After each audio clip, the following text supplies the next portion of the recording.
Behind us we have the Barnes Mansion. The Barnes Mansion was built in 1893 by W.F. Fletcher, or William Fletcher, W.F. Barnes, and his wife Julia. They again came from New York, and he did not make furniture like everybody else, but he made the tools to make the furniture. So he was a good businessman. So we had a really bad recession here in 1893, and he hired a bunch of Italian woodworkers, and the house is absolutely fabulously have wonderful pieces of woodwork still, paneling and everything. This house is beautiful inside.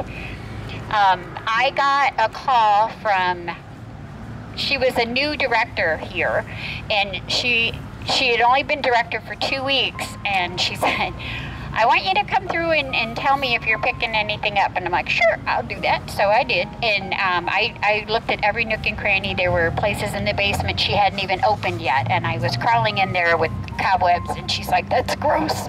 But she didn't know the history. They didn't really even know the history. It was given by the Barnes family, so it only had one family that lived here. Excuse me.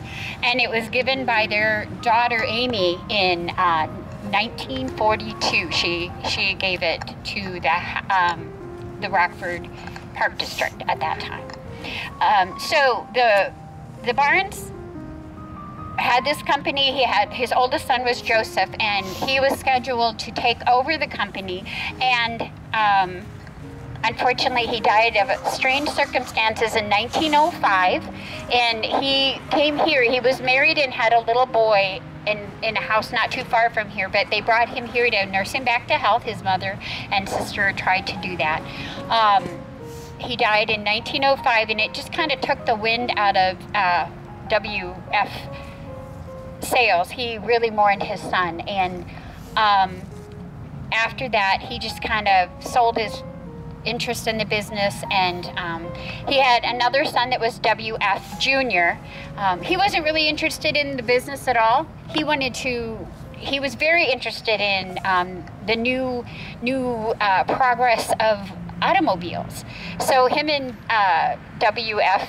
Sr. opened up the first car place here in town. They had one of the first ones in the country, and the junior almost got disinherited because he wanted to race them, and his father was like, you are not going to be a race car driver. So, but he did, and he did pretty well. But in 1910, another tragedy struck the family.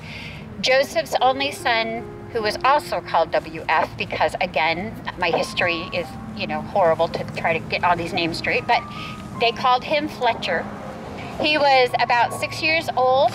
His mother, Adeline, had grieved her husband for 5 years, met somebody, and was away on her honeymoon. She had just gotten remarried, and little Fletcher was downtown, where Stewart Square is at. Her father was Stewart, who owned that whole building. Her sister was there visiting her father, and she asked Fletcher to stay in the car.